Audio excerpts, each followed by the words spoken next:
에베소서 3장 13절, 14절, 15절, 16절 읽겠습니다. 시작. 그러므로 너희에게 구하노니 너희를 위한 날 여러 환난에 대하여 낙심치 말라. 이는 너희의 영광이니라. 그러므로 너희는 한 땅을 향하는 그리스도의 이름을 이루시는 아버지 앞에 무릎을 꿇고 비노니 그 영광의 풍성을 따라 그의 성령으로 말미암아 너희 속사람을 능력으로 강화하게 하시며. 13절에 그러므로 너희에게 구하노니 너희를 위한 나의 여러 환난에 대하여 낙심치 말라. 이는 너희의 영광이니라. 이렇게 얘기합니다. 그래서 이 그러므로는 무엇을 받냐면 사도 바울이 하나님의 일꾼으로서 내가 에베소 교인들한테 그리스도의 풍성함을 전하고 그리스도의 비밀을 전한다. 하나님의 비밀을 전한다. 이렇게 자기 자신이 하나님께 받은 사명 또는 자기 자신이 에베소 교인들한테 할 일을 얘기했죠.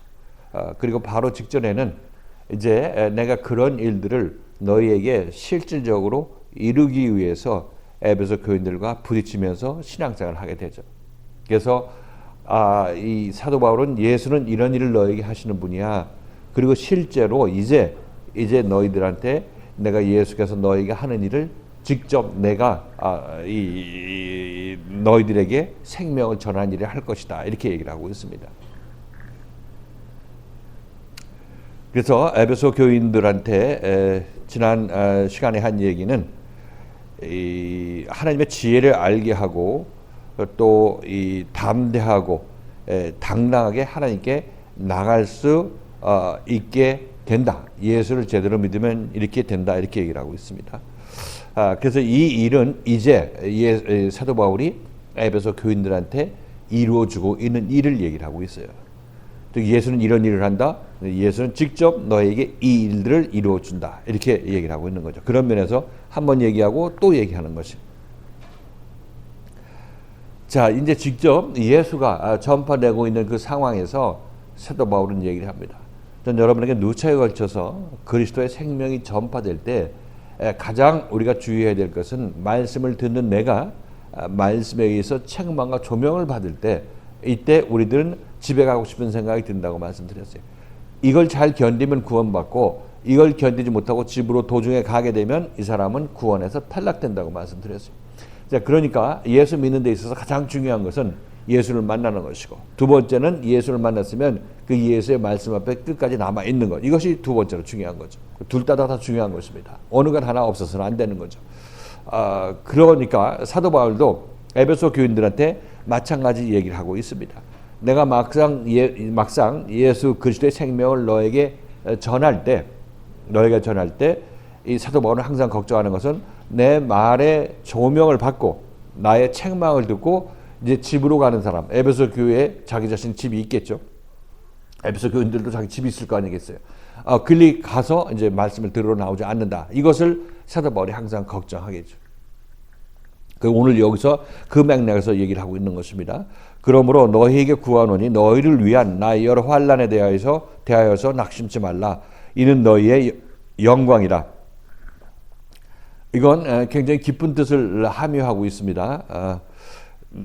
너희를 위한 나의 여러 가지 환난에 대해서 낙심하지 말라. 이 너희를 위한 나의 환난이라고 하고 있죠. 사도 바울이 복음을 전할 때 이 여러 사람들로부터 유대인들로부터 환난을 받았죠. 그렇죠?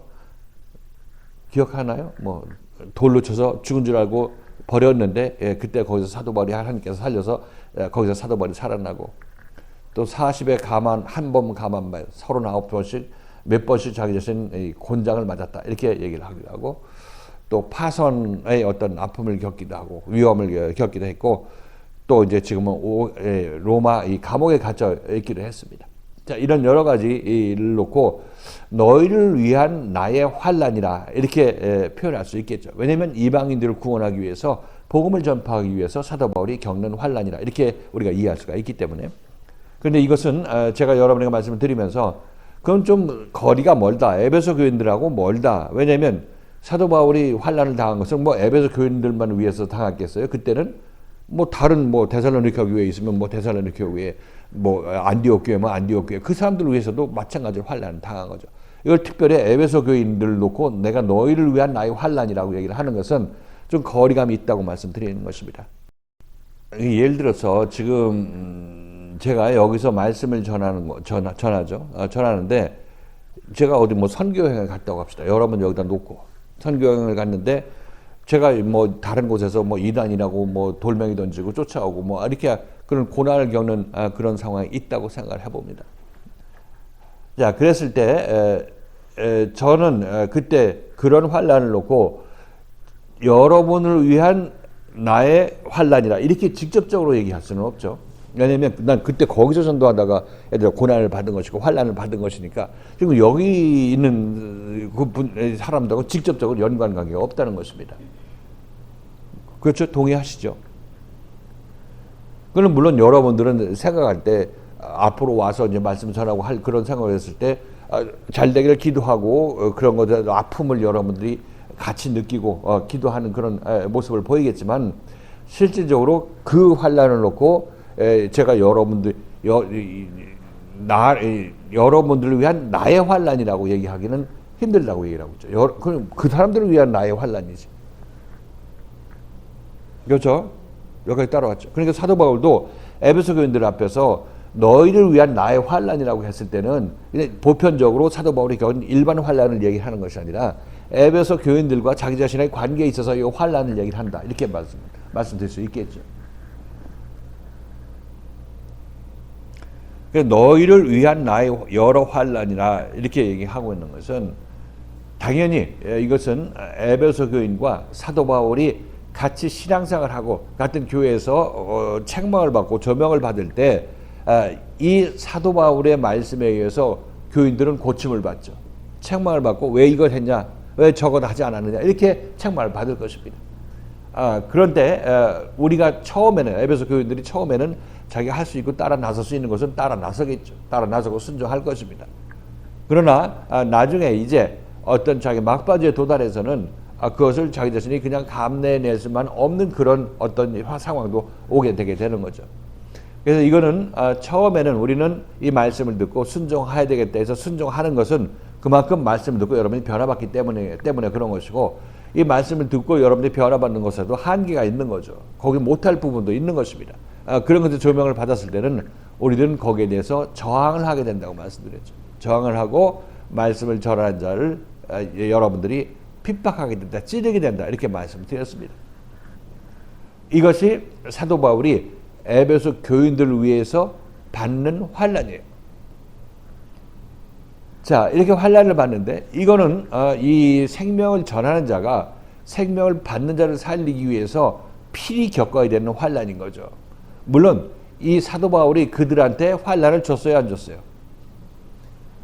그들이 생각할 때 환난을 준 거죠. 그래서 채찍질과 징계를 한 것입니다. 왜? 그래야 그들이 살기 때문에. 그 수술을 받아야 그들이 안에 있는 깨끗한 것이 남아있고 더러운 것은 골라서 칼로 찔러서 밖으로 내버리는 그런 과정이기 때문에 이것은 필연적으로 있어야 되는 것입니다. 그러니까 여러분들은 여러분 느끼기에 그리스도의 말씀에 의해서 내가 환난을 받는다. 여러분이 환난을 받는다. 그러니까 여러분 환난을 받으니까 모르는 상태에서 아프다고 여러분 찌르겠죠. 되찌르게 된다고 말씀드렸습니다. 이것이 또 사도 바울이 받는 환난인 것입니다. 그래서 예수의 십자가를 여러분에게 말씀드릴 때 예수께서 이 바리새인과 서기관들 왜 남한테 보이려고 길게 기도해? 이런 얘기를 했죠. 이런 얘기를 하면 그들은 아멘 할렐루야 하고 순종하는 것이 아니라 내가 뭘 잘못했는데 네가 사단 귀신 들려서 그 짓 하고 나한테 예수 열심히 믿는 사람, 하나님 열심히 믿는 사람 책망하는 거 아니야? 하면서 되받아쳤다는 것을 여러분 알 수가 있을 것입니다. 그것의 최정점이 뭐냐면 이들이 참다 못해가지고 예수를 십자가에 못 박는 것입니다. 그렇죠? 예수가 그들은 실질적으로 이 제자들만큼 크게 책망을 받은 것도 아니에요.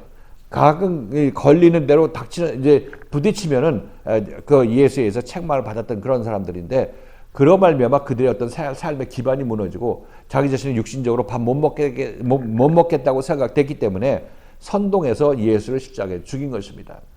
그러니까 이들이 유대인들이 예수를 죽인 것도 거저 죽인 것이 아니라 예수가 먼저 시비를 걸었죠. 남 기도 길게 하든 짧게 하든 무슨 상관이야? 그냥 지나가면 되는 거 아니겠어요? 근데 예수께서 그걸 보고 너네들 하나님을 믿는다고 하면서 그따위로 믿느냐 하면서 멈춰서서 그들한테 책망을 했다는 것입니다. 그러니까 이들은 몇 번 참다가 나중에 못 참게 됐을 때 예수를 잡아 죽이려고 했던 것입니다. 우리가 마태복음 12장에서도 그랬죠. 안식일에 손 마른 자를 고쳤을 때 예수를 죽이고자 했던 것을 알 수가 있습니다. 안식일에 손 마른 자 고치는 게 뭐가 무슨 해가 되느냐?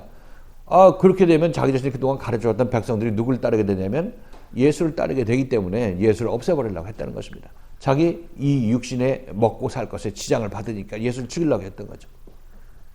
우리들도 마찬가지죠. 여러분들도 예수 그리스도의 말씀을 듣다 보면 이 세상에서 먹고 살기 위해서 이 신앙생활도 하는 건데 실질적으로 보면 이제 그것을 끊으라고 이렇게 예수께서 여러분에게 말씀하신다면 여러분들도 바리새인과 서기관의 마음이 드러나겠죠. 나 그거 뭐 먹고 살란 얘기야? 나 죽으란 얘기야? 뭐 이런 식으로 여러분들은 그 예수에 대해서 반감을 갖게 될 것입니다. 그러니까 이거는 필연이죠. 필연적으로 우리에게 있어야 될 일인 것인데 이 구원하는 자와 구원받는 자 그 둘 사이에는 환란이 피차가 있게 되는 것입니다. 피차가 있게 돼요. 그래서 구원하는 자는 여러분들 구원하기 위해서 핍박받는 것이기 때문에 너희를 위한 나의 환란이라고 얘기를 하는 것입니다. 사도 바울은 지금 여기서 이 얘기를 하고 있어요. 그 예수님으로 친다면 너희를 위한 내가 져야 될 십자가. 이 유대인들이 예수를 십자가에 못 박았잖아요. 그래서 이것이 그들을 구원하기 위해서 예수가 받는 십자가의 고난이라고 말씀드리는 것입니다. 환란이죠. 여기서 사도 바울이 너희를 위한 나의 환란이라고 하는 것은 당연히 그 의미로 이 사도 바울이 그들을 구원하기 위해서 지어야 될 예수 그리스도의 십자가, 남은 고난이 바로 사도 바울이 겪는 고난인 것이죠. 그래서 우리들은 예수님의 십자가가 못 박혔기 때문에 여러분이 구원받았다 이 얘기 들으셨나요? 예수님께서 여러분을 위해서 십자가에 못 박혀 돌아가셨기 때문에 여러분들이 구원받았다 이 얘기를 배웠나요? 저쪽 교회에서? 배우셨죠. 그건 맞는 얘기죠. 맞는 얘기인 것입니다. 그래서 여러분들은 매년 부활절 전에 사순절 기간 사순절 금요일 때 여러분들은 매번 울었죠.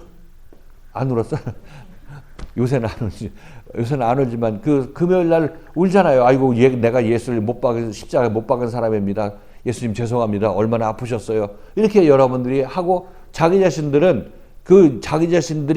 예수를 십자가로 못 박은 자로 인정하고 예수님 잘못했다고 얘기하고 회개하는 그런 마음을 가지고 또 예수의 고난을 동참하는 마음에서 여러분 회개를 하는 그런 모습을 보였던 것입니다. 자, 그런데 그 예수는 여러분 앞에 있지 않죠. 2000년 전에 왔다 갔던 예수니까 여러분들이 어느 정도 해줘도 그냥 뭐 울어주면 울어주는 대로 안 울어주면 또 안 울어줬다고 예수가 와서 여러분을 때리는 것도 아니에요. 그럼 여러분이 하고 싶은 대로 하는 것입니다. 울고 싶으면 울고 웃고 싶으면 웃고 그렇게 하는 거예요. 그 여러분 마음대로 하죠. 그 예수 믿기가 얼마나 편해. 그렇죠? 여러분이 만들어낸 예수니까 그렇게 믿기가 쉽다고 얘기를 하고 있는 것입니다. 그러나 에베소 교회에서 교인들의 입장에서 보면 사도 바울이 자기 자신을 책망할 때 이거 분명 나를 살리기 위해서 그런다는 얘기를 이제 바울로부터 들었겠죠. 그렇죠. 이거 생짜배기로 얘기를 하는 것이 아니라 에베소 교인들은 사도 바울로부터 계속 훈련을 받았다 이렇게 우리가 생각하고 이 말씀을 드려야 되는 것입니다. 들었을 때 그 에베소 교인들은 사도 바울에게 그런 환난을 자기 자신들이 주기를 원했겠어요? 아니면 원치 않았겠습니까? 에베소 교인들은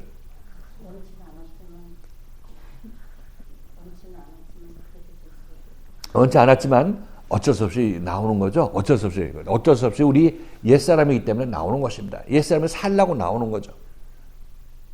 살라고 나온다기보다 그냥 그렇게 나오게 되어 있습니다.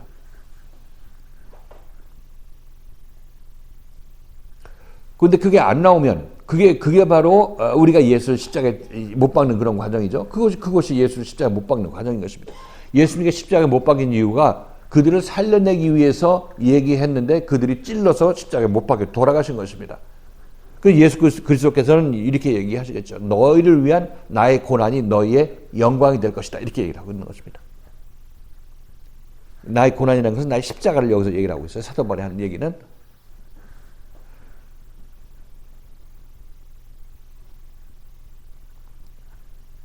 자, 그러니까 이런 얘기를 이제 사도 바울이 하는데 그 얘기를 이제 사도 바울이 제가 여러분에게 설명하는 것보다 더 자세하게 에베소 교인들한테 얘기했겠죠. 사도 바울.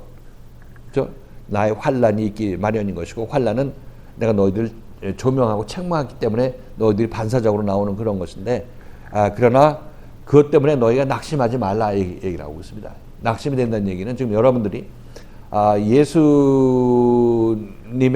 예수님의 십자가를 지금 여기서 현장에서 여러분들이 예수를 십자가에 못 박고 있다는 사실을 알면은 연례 행사로 성금요일 날 여러분들이 고난주간 금요일 날에 여러분들이 예수를 놓고 그때 잘못했다고 얘기하고 회개한다고 얘기하는 것 그것보다 이게 더 현실적이라는 것을 알 수가 있습니다. 왜냐하면 내 눈앞에 사도 바울이 있어가지고 내가 잘 되라고 나를 책망하는데 난 그것이 아파서 사도 바울을 찌르는 그런 모습을 봤을 때 여러분들은 내가 찌르지 말아야 될 사도 바울을 내가 찌르고 있네. 환난을 내가 주고 있네. 이렇게 여러분이 생각하신다면 낙심이 되겠죠. 여기 낙심한다는 얘기를 하고 있습니다.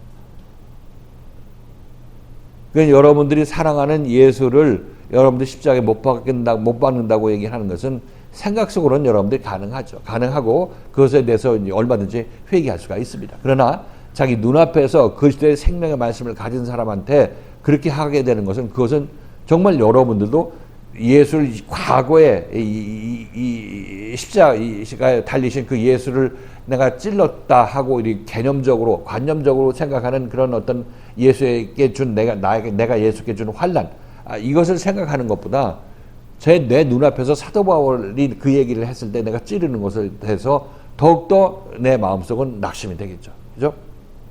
왜? 사도 바울 안에 예수 그리스도의 생명을 가지고 나한테 지금 역사하기 때문에 이것을 내가 정말 나를 구원할 사도 바울을 내가 찌른다는 그런 찌를 수밖에 없다는 것을 알게 되고 실제로 그렇게 하게 되는 것을 여러분이 알게 되면 낙심이 되겠죠.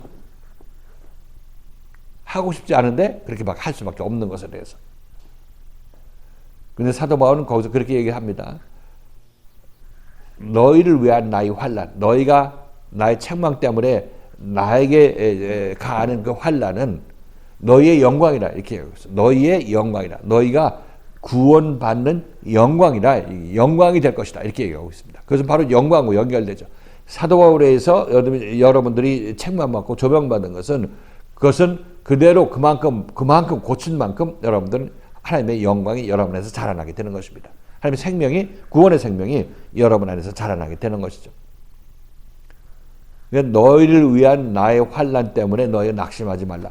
그러니까 우리가 일반적으로 생각할 때 사도 바울이 저쪽 옥에 갇히고 이 돌에 맞고 한 것 그것 때문에 낙심하지 말라 이렇게 얘기하는 것이 아니라 진짜 교회에서 일어난 일을 놓고 사도 바울은 얘기를 하고 있는 것입니다.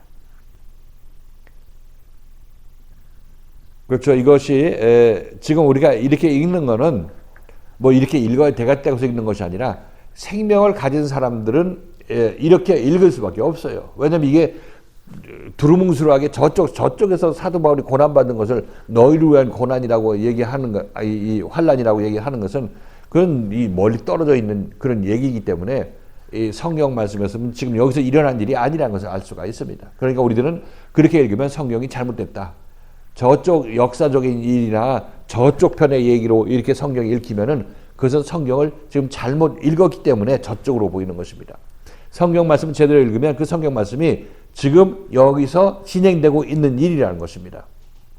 지금 이 말씀도 이 에베소 교인들한테 사도 바울이 한 얘기지만 이 얘기가 2000년 전에 있었죠. 한 2000년 전에 봅니다. 그러면 지금 이 말씀이 그때 2000년 전에 그 에베소 교인들한테 사도 바울이 그렇게 얘기한 거야. 이렇게 얘기하고 끝난다면 이것은 성경 말씀이 아니죠. 진리의 말씀이 아닌 것입니다. 그런데 이것이 여기서 진행되는 일이라 이 자리에서 진행되고 있는 것이고 여기 교회 생활에서 오늘 내일 진행되는 일이다 이렇게 여러분이 생각하시고 그렇게 여러분 이 말씀을 이해했을 때는 제대로 이 말씀을 생명의 말씀으로 읽은 것입니다. 그러니까 우리는 지금 이 일이 여러분에게 진행돼요 안 돼요? 진행되고 있으니까 이 에베소서 이 말씀이 지금 여러분에게 그대로 적용되는 말씀이고 여기서 일어난 일을 이렇게 얘기하고 있는 것입니다.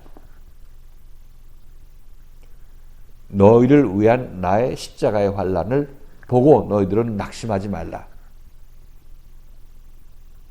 왜냐하면 그래야 그것이 너의 영광이 되는 것이다. 이렇게 얘기를 하고 있습니다.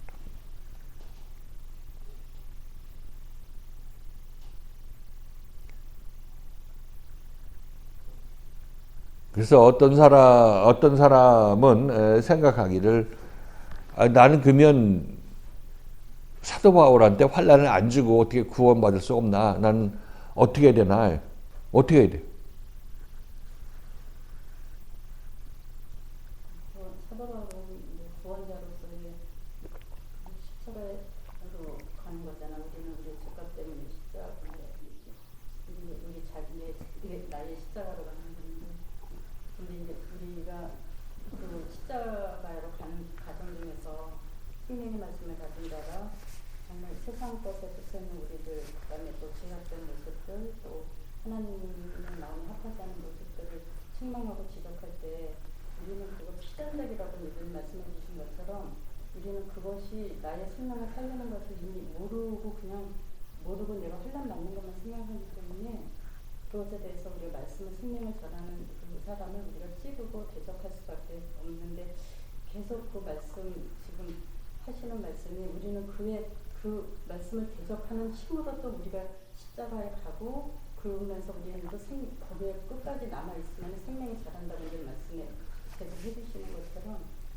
우리는 내 의지로 그렇게 판단하는 게 아니라 어쩔 수 없이 필연이라고 말씀해 주신 것처럼 그런 과정이 있어야지만 우리가 우리 옛사람들 십자가에 못 박고 이렇게 연합해서 가기 때문에 어쩔 수 없는 상황입니다.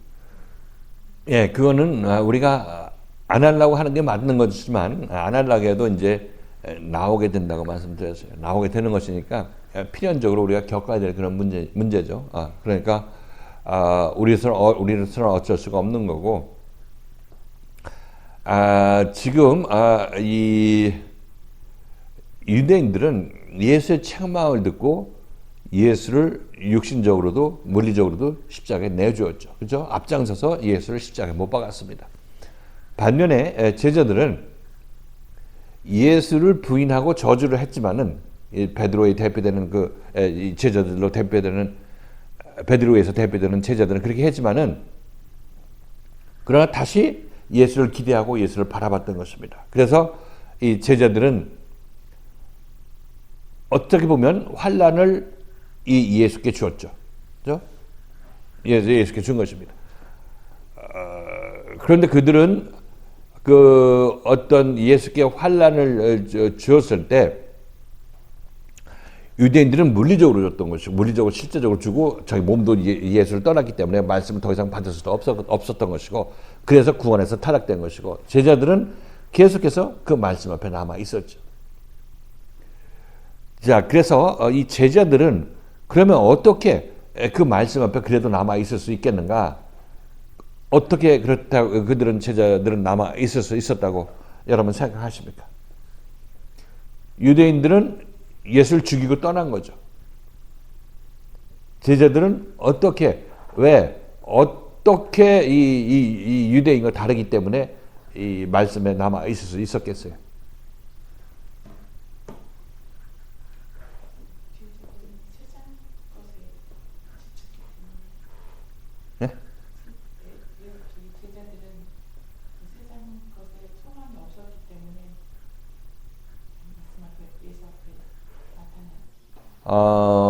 조금 더. 그것도 맞는 거죠. 예수의 소망이 없었기 때문에 예수 앞에 왔어요. 왔고, 이제 예수에 의해서 연단받는 이런 과정들 속에서 잘 견뎠기 때문에 그랬다. 그거 맞는 거죠. 거기서 좀 더 보충해서, 여러분 좀 더 생각을 해보신다면 뭐가 또 있겠어요?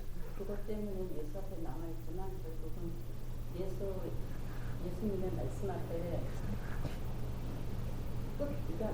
남아 있기 때문에 그 다른 방향으로 가지 못하고 계속 방향 설정을 해주시고 그러니까 그 말씀한테 그냥 바리새인이나 제자들은 어떻게 보면은 그 영적 예수님의 말씀을 못 알아듣는 수준은 거의 비슷할 수도 저희 알아서 따라가는 건 아니니까요. 그럼에도 불구하고 그 앞에 그냥 남아있는 그 자체로서 그 생명의 길로 지금 잘못된 것을 계속 지적받고 인도받고 또 이렇게 그런 과정 책망받고 또 일어서고 책망받고 일어서고 계속 남아있는 그런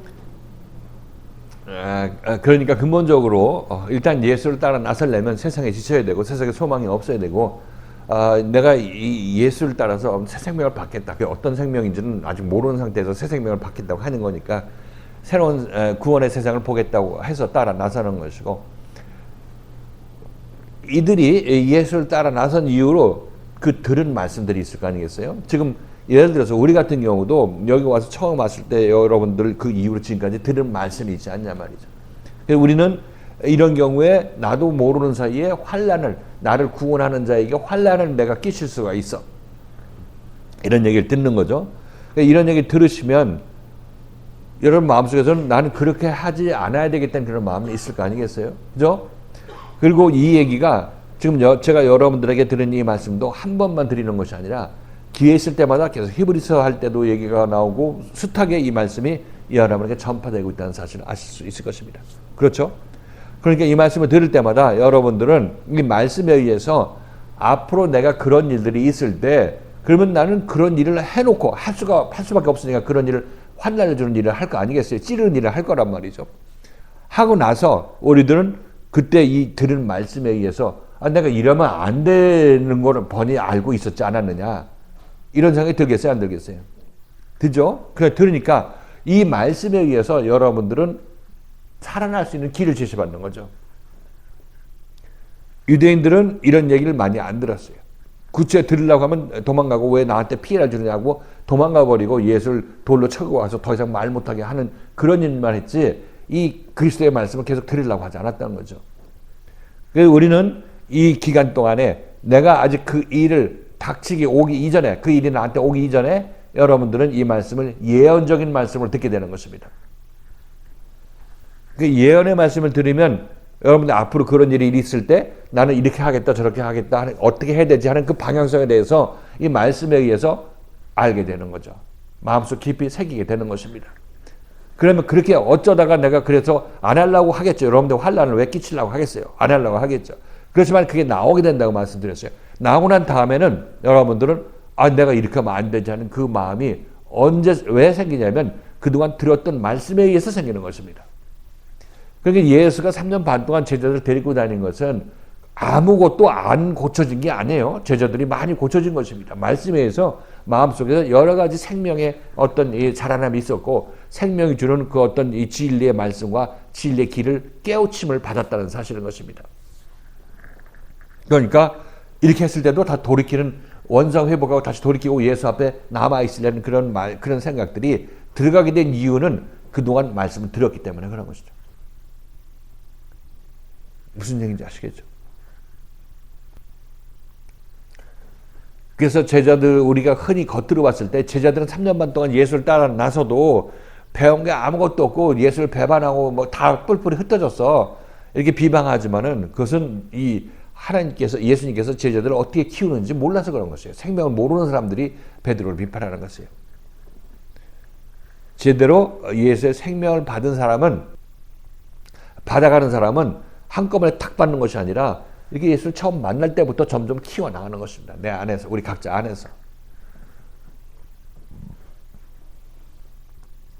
그러니까 우리는 제가 여러분들에게 말씀을 잘 듣고 이해하려고 하시라. 이렇게 여러분의 말씀을 드렸어요. 말씀에 관심을 가지시고 깨달으려고 하시라. 이렇게 여러분이 누차 걸쳐서 말씀드렸습니다. 이렇게 하려고 하시고 기도하세요. 이게 여러분을 살리는 그런 어떤 버팀목이 돼줄 것이고 이것이 여러분들이 앞날에서 혹시 여러분 모르는 일들 여러분 당했을 때 그때 어떤 길을 내가 가야 될지를 지금 이 말씀이 여러분이 미리 예언으로 알려주고 있는 것입니다. 어떻게 보면 예언의 말씀이 여러분에게 어렵게 들려요. 왜냐하면 내 실제로 체험하지 못한 일을 지금 이렇게 얘기하고, 내가 뭐 나를 구원하는 자에게, 구원을 전파하는 자에게 내가 어떻게 환난을 끼친다는 얘기야. 그게 무슨 얘기야? 이렇게 생각하겠죠. 그게 뭔지를 아직 모르는 것입니다. 나는 그런 일이 한 일이 없었기 때문에. 그런데 이제 그렇지만 이제 막상 이제 그 일이 생겼을 때는 이제 그동안 들었던 말씀들이 이게 이때를 놓고 이렇게 했구나, 이렇게 목사님 말씀하셨구나 하는 것을 여러분 아시게 될 텐데, 그러면 그때 이제 돌이킬 수 있는 힘이 여기서 생기게 되는 것입니다. 그래서 여러분에게 말씀드릴 때 제가 여러분에게 아직 일어나지 않은 일을 얘기를 하면 그때 여러분들이 이 지금 해놓은 이 말씀을 듣고 그걸 붙잡고 따라 나서라고 이렇게 여러분에게 말씀드렸죠. 이게 바로 이 생명의 예언의 말씀으로 우리가 잘할 때 어떤 현상이 일어난다는 것을 미리 얘기해주고, 그때 그런 현상이 났을 때 여러분들은 어느 쪽으로 방향을 틀어야 될지를 잘 알려주는 그런 역할을 한다는 것입니다. 그래서 말씀을 잘 들으면 여러분들은 낙심하고 또 이 찌르는 그 말씀을 전하는 자를 찌르고 비방하는 그런 마음을 가졌더라 할지라도 다시 돌이킬 수 있는 힘이 거기서 생기는 것입니다. 그동안 들었던 말씀에 의해서, 예언의 말씀에 의해서. 이 십자가, 이게 바로 지금 우리가 지금 여기 설명하고 있는 것이 십자가의 비밀이에요. 십자가의 비밀. 2000년 전 예수를 믿었으니까, 그 십자가 못 박힌 예수를 믿었으니까 내가 구원받았다. 이거는 2000년 전과 지리적인 갭이 있는 거고, 이렇게 믿어서는 안 되는 거고, 내 눈앞에 사도 바울과 같이 하나님의 생명을, 예수의 생명을 가진 자를 만나야 된다고 말씀드렸습니다. 그러니까 이것이 현실적으로 다가오죠. 십자가 사건도 지금 여기서 내 개인에게 지금 진행되는 일이라는 사실을 여러분이 깨닫게 되시는 것입니다. 이렇게 돼서 여러분들이 이 과정을 잘 통과하게 되면 이전에 이 예수님에 의해서 2000년 전에 베드로가 구원을 받았죠. 그 구원과 같은 품질의 구원이 여기서 생산되는 것입니다. 같은 예수 그리스도의 생명의 말씀이니까. 에베소 교인들한테 사도 바울이 에베소 교인들한테 생명을 줬을 거 아니에요. 에베소 교인들한테 예수 그리스도의 생명을 사도 바울이 줬을 거 아니겠습니까? 그 생명은 예수의 생명과 같은 생명이죠. 마찬가지로 여기서도 여러분이 받을 생명, 지금 받고 여러분 안에서 키워 나가는 생명이 바로 에베소 교회에서 사도 바울이 그 교인들한테 줬던 그 생명, 예수님께서 제자들에게 주었던 그 생명 똑같은 생명이라고, 어제나 오늘이나 영원토록 동일하신 예수의 생명이라고 말씀드리는 것입니다. 그러니까 이 말씀은 사실상 굉장히 어려운 내용이죠. 낙심하지 말라는 얘기는 우리는 이 사도 바울이 성도들을 책망할 때 성도들이 낙심할 수도 있겠죠. 그런 면을 두고 낙심하지 말라고 할 수도 있습니다. 히브리서 기도도 그렇게 얘기를 했으니까. 그런 면이지만 여기서는 지금 너희를 위한 나의 환난이라고 얘기를 하고 있으니까 이거는 낙심은 맞긴 맞는데 그쪽 면에서 얘기를 하는구나. 성도들이 내가 사도 바울한테 해를 끼치기를 원치 않는데 그럴 수밖에 없다는 얘기를 들으니까 이게 정말 낙심이 된다. 내가 그럴 수밖에 없는 존재에 대해서 낙심이 된다. 이렇게 생각하고 있는 것을 얘기를 하고 있습니다. 깊은 내용이죠. 그러니까 이 말씀이 어느 맥락에서 하는지에 따라서 낙심하지 말라는 것이, 너희가 나의 책망을 받을 때 낙심하지 말라 이렇게 사도 바울이 얘기할 수도 있겠으나, 여기서는 이쪽 방향, 다른 방향에서 이제 이 교인들이 너네 스스로 낙심하지 말아라 이렇게 얘기하는 것이라고 제가 말씀드리는 것입니다. 시험절 다시 한번 읽고 정리합니다. 같이 한번 읽겠습니다. 시작.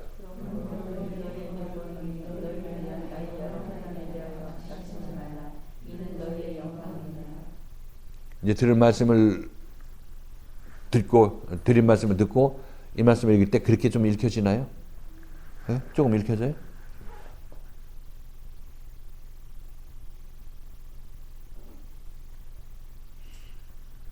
그래서 우리도 내가 어떻게 나를 구원하는 사람을 그렇게 해를 끼치고 환난을 줄 수 있어? 낙심할 필요는 없고요. 할 일은 그런 과정을 잘 나가야 내가 커나갈 수밖에 없는 거고, 새 생명을 받기 위해서는 어쩔 수가 없는 것인데, 그때 되면 정말 혹시 그런 일이 혹시가 아니라 필연적으로 있을 수밖에 없어요. 필연적으로 있을 수밖에 없는데, 그런 일이 있을 때 빨리 내가 회개하고 다시 돌이킬 수 있는 그런 상황. 뭐 베드로도 예수를 저주하고 부인했지만은 부인하고 저주했지만은 바로 돌이켰죠. 그러니까 그 얘기는 그동안 들었던 말씀이 베드로 안에 꽉 차 있기 때문에 그런 것입니다. 꽉 차 있기 때문에. 그래서 빨리 돌이키는 거 이것이 우리가 해야 될 일이고, 안 돌이켜지면 기도하셔야죠. 뭐 어차피 내가 이게 여러분들이 안 돌이키고 있으면 그냥 세상에 있는 거죠. 여러분 삶도 하나님 앞에 바짝 오지 않으면 세상에 있는 것입니다. 그러니까 그 세상에 있는 것에 여러분도 어떤 자기 위기 의식을 느낀다든지, 내가 이렇게 하면 안 되는데 하는 그런 생각을 가지고 이 신앙생활을 해야 된다. 그렇게 되면 다시 이제 돌이켜서는 힘도 받을 수 있다, 이렇게 말씀드리는 것입니다. 자, 이게 우리가 지지난 시간에 살펴봤던 내용이죠. 14절 15절에서는 이제 이렇게 얘기합니다. 이러함으로 내가 하늘과 땅에 있는 각 족속에게 이름을 주신 아버지 앞에 무릎 꿇고 빈다, 이렇게 얘기를 하고 있죠. 이러함으로는 뭘 받겠어요? 그러니까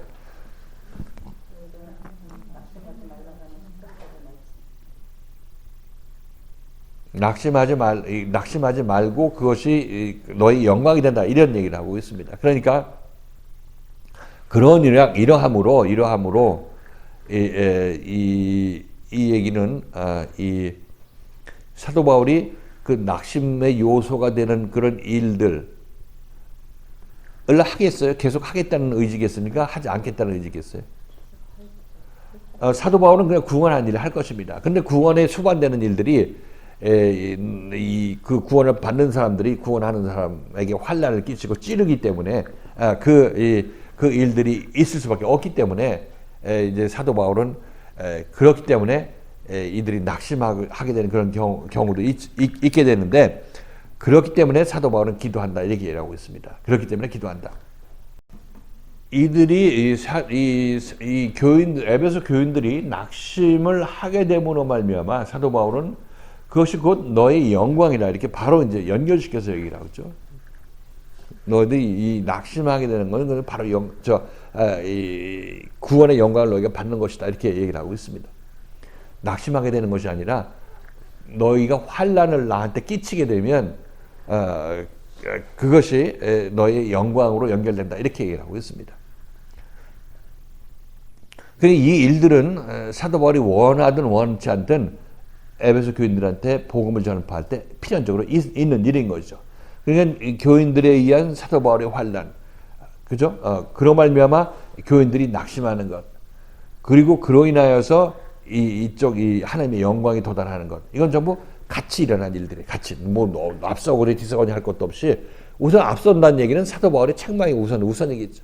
거기다는 반응인 거고, 반응에 대해서는 이들이 또 낙심하게 되는 거고, 낙심하게 되면 그냥 그 나만은 자기 자신의 어떤 양심이 있어서 회개하는 마음으로 낙심하는 거 아니겠습니까? 그렇죠? 낙심하는, 내가 이럴 수밖에 없어, 나 이렇게 안 해야 되는데 이렇게 할 수밖에 없다는 그런 것에 낙심되는 것은 그나마 그 사람은 제대로 돌이키는 사람인 것입니다. 이렇게 되면 이거는 이제 이 하나님의 영광에 도달하게 된다. 그것이 영광으로 이끄는 길이다, 이끄는 것이다, 이렇게 얘기해놓고, 그러니까 이제 사도 바울은 하나님께 이제 이 기도를 하는 그 내용이 바로 이 내용인 것입니다. 자, 하나님께 기도할 때 무릎 꿇고 기도한다고 하면서 기도의 내용을 여기서 얘기를 하고 있죠. 근데 잠깐 제가 여러분에게 말씀드렸을 때 사도 바울이 하나님께 이 교인들을 놓고 기도하는데, 이거는 이 기도의 제목을 하나님께서 아시겠어요? 모르시겠어요?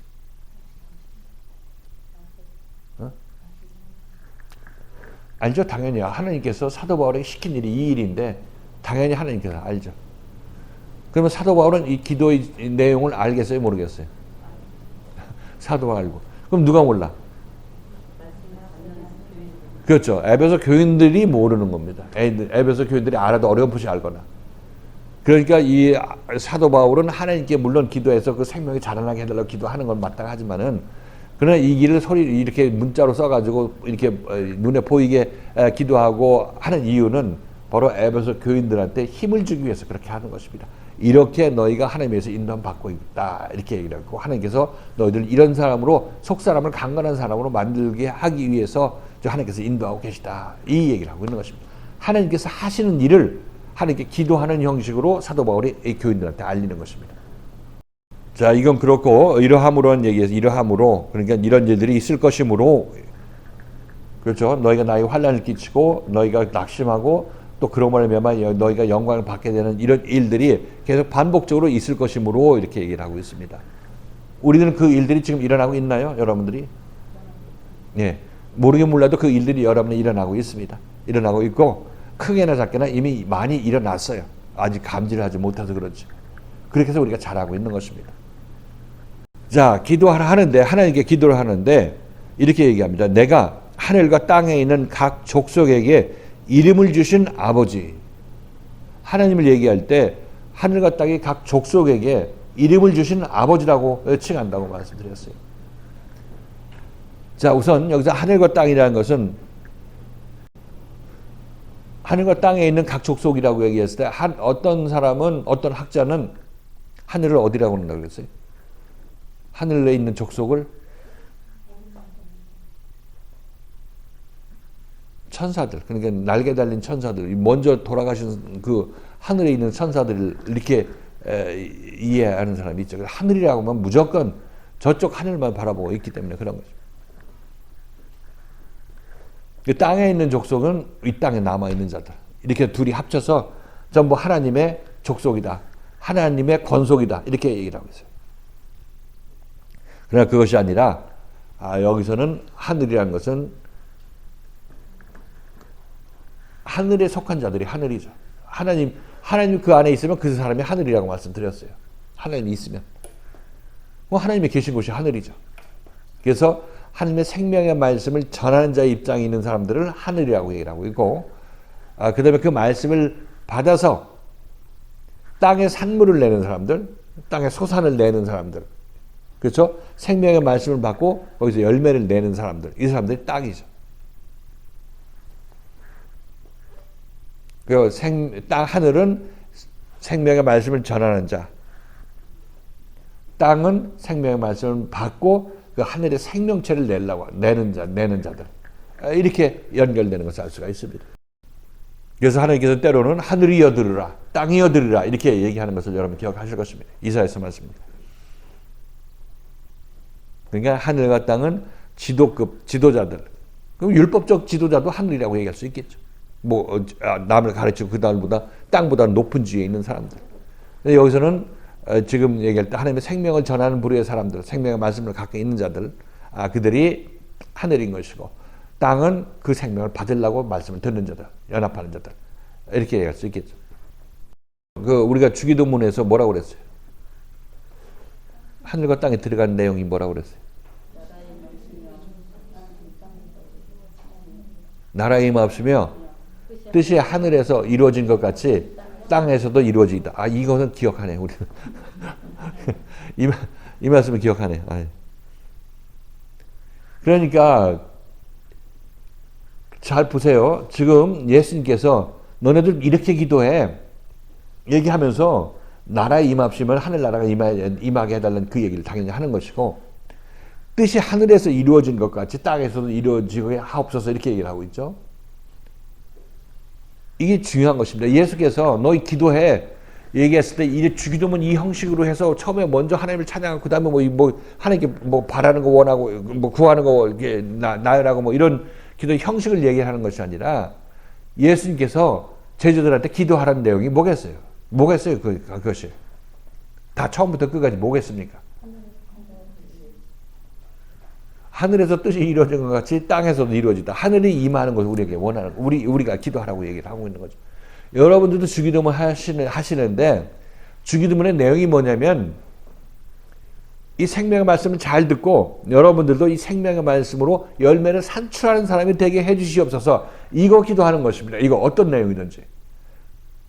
일용할 양식을 달라는 것도, 하늘 양식을 달라는 것도 내가 그렇게 되게 해달라는 것이고, 그 다음에 나라가 임하는 것도 그것도 똑같은 내용으로 하나님의 성령이 내 안에 임하게 해달라는 얘기를 하고 있는 거고. 그거 똑같은 내용이죠. 뜻이 하늘에서 이루어진 것 같이 땅에서 이루어지다 이런 얘기는 지금 뜻이 어디에서 이루어졌어요? 지금 예수님께서 너는 이렇게 기도하라고 얘기를 할 때 너는 뜻이 하늘에서 이루어진 것 같이 땅에서도 이루어지게 해달라고 기도하라고 하는데, 자, 여기서 하늘은 누구고 땅은 누굽니까?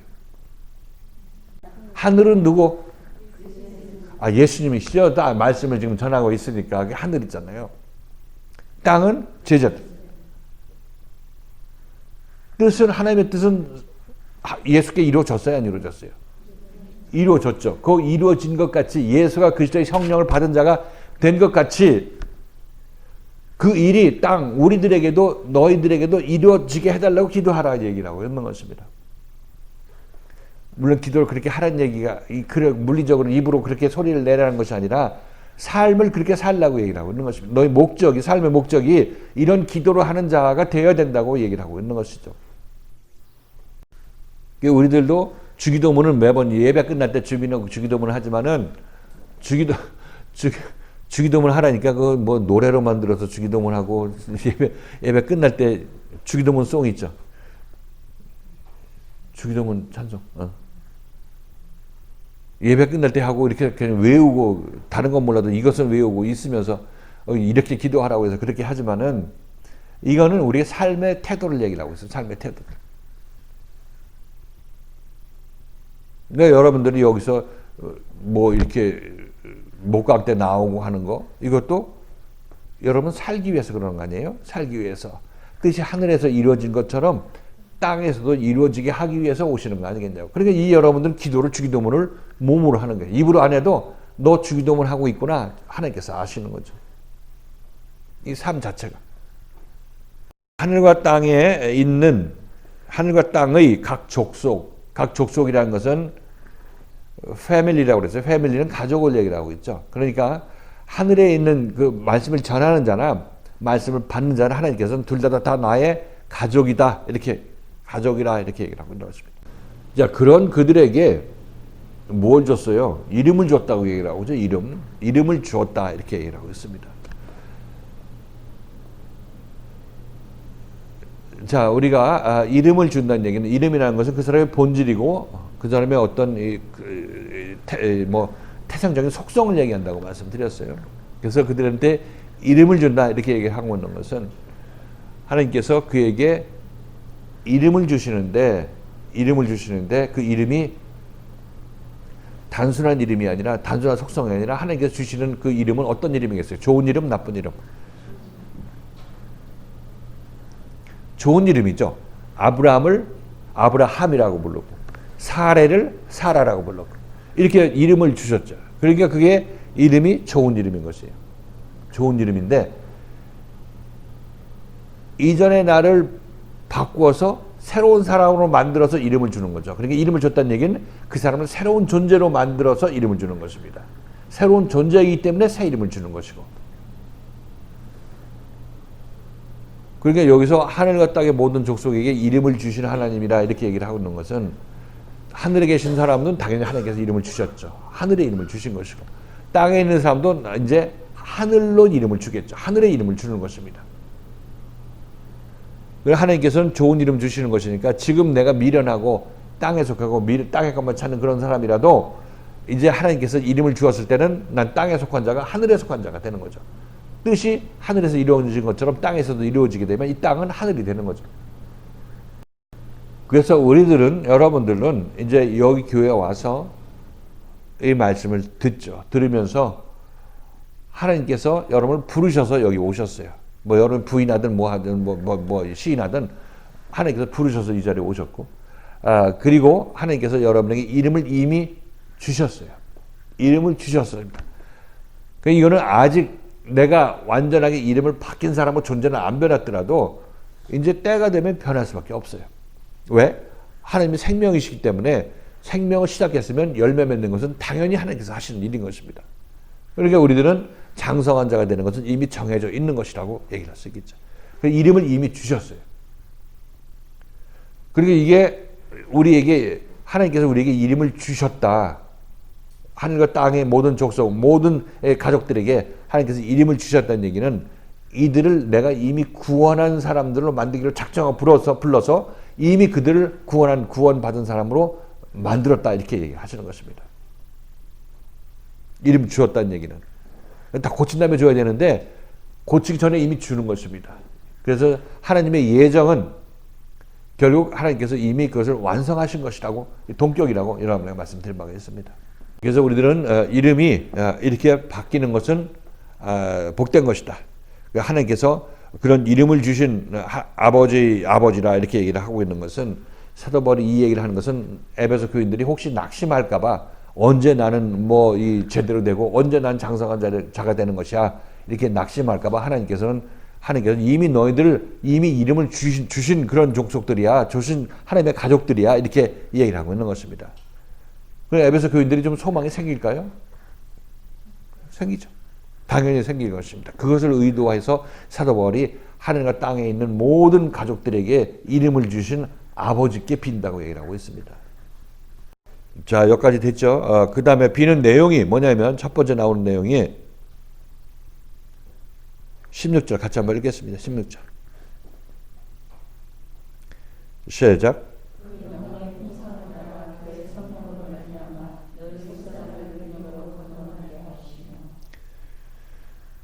길기 때문에 너의 속사람을 능력으로 강건하게 하옵시며 성령으로 말미암아 너의 속사람을 능력으로 강건하게 하옵시며.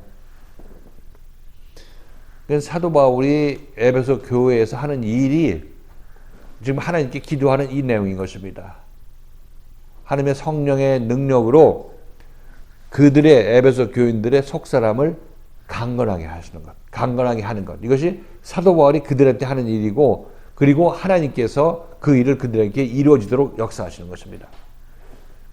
사도 바울이 하는 일이기도 하고, 또 사도 바울이 하는 일을 동역자로서 하나님께서 하셔서 그 일을 이루어지게 하는 것.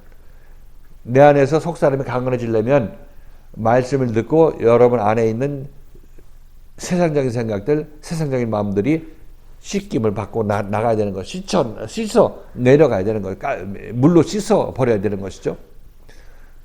그런데 이것은 여러분의 말씀드렸던 대로 어떤 아픔을 수반할 수 있다고 말씀드렸어요. 여러분 각자 개인에게 어떤 책망의 아픔을 여러분들이 겪을 수밖에 없는 그런 상황이 온다고 말씀드렸죠. 이걸 잘 견딤으로 말미암아 여러분의 속사람은 강건해지는 것입니다. 왜냐하면 여러분 안에 있는 암세포가 말씀에서 제거된 만큼 그만큼 강건해지죠. 깎아내진 만큼 여러분들 그러면 새살이 돋아 올라오는 것입니다. 그러니까 이것은 옛사람이 강건하게 되려면 뭐 운동 열심히 하고 뭐 비타민 C 먹어서 되는 것이 아니라, 옛사람이 아니라 속사람이 강건하게 되려면 그래서 되는 것이 아니라, 이 말씀을 듣고 온전히 말씀이 나를 고친 만큼 나는 이 속사람이 강건해지게 되는 것입니다. 그런데 강건해지려면 전제 조건이 뭐냐면 말씀이 나를 도려내야 되네. 나쁜 부분을 도려내야 되는 것이네. 날 책망받아야 내 속사람이 강건해지네. 이것을 우리가 알 수가 있죠. 같이 맞물려 있는 것을 알 수가 있습니다. 그렇죠? 그럼 너희를 위한 나의 환난이 너희 영광이라고 얘기하는 거고, 이 말씀이 서로 연결되는 것을 알 수가 있습니다. 그러면서 우리가 지난 시간에 이 고린도 전서가 한번 살펴봤죠. 고린도 후서 4장 16절, 18절까지 같이 한번 읽겠습니다. 시작.